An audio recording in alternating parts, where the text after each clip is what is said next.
আসন্ন লোকসভা নির্বাচনে আমরা কংগ্রেস প্রার্থী মিল্টন রশিদের হয়ে আমরা 40 জন যারা নেতৃত্ব আছে এবং অনেক কর্মী আছে বীরভূমের 19টা ব্লকের 6টা টাউনে, তারা সবাই সিদ্ধান্ত নিয়েছি এই ইলেকশনে আমরা মানুষকে বিবেক ভোট দেওয়ার ডাক দিয়েছি।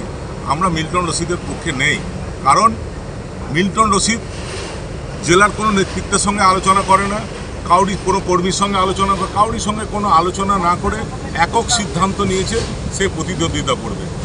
এবং এই যে সামনে যে নির্বাচন, সেই নির্বাচনে কংগ্রেস কর্মীদের যে ঐক্যবদ্ধ করার ব্যাপার, সেটাও তার মনের মধ্যে আসছে না যে কোনো কংগ্রেস কর্মী বা কংগ্রেস নেতৃত্বকে বলবো যে আমার হয়ে সব কথাতে দাদা জানে, তাহলে দাদাই ভোটটা করবে। হ্যাঁ, কথা হয়েছে, দায়িত্ব দিয়েছি তাদের সঙ্গে কথা বলা।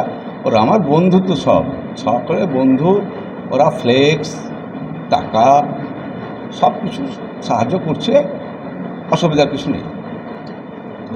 আর যেটা আমার মূল আপনাদেরকে পেয়েছি, আপনাদের মাধ্যমে আমরা যৌথভাবে মানুষের সামনে কয়েকটা কথা তুলে ধরতে চাইছি।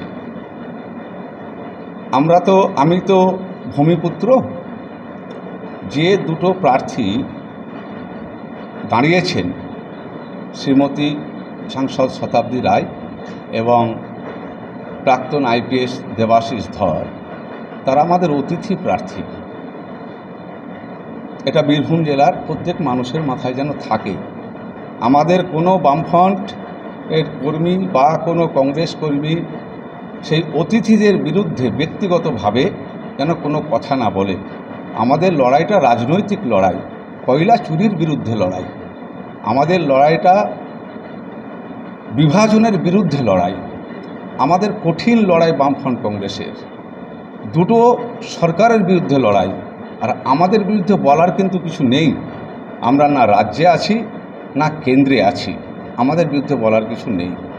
যেমনি গতকালকে এক্স হ্যান্ডেলে এখানকার তৃণমূলের প্রার্থী লিখেছিলেন যে দেবাশিস ধর ও তো CIDর নজরে আছে এবং CID তার ইনকোয়ারি করছে, মানে ও CIDর কেস খাওয়ালো, বলছে কে? শতাব্দী রায়।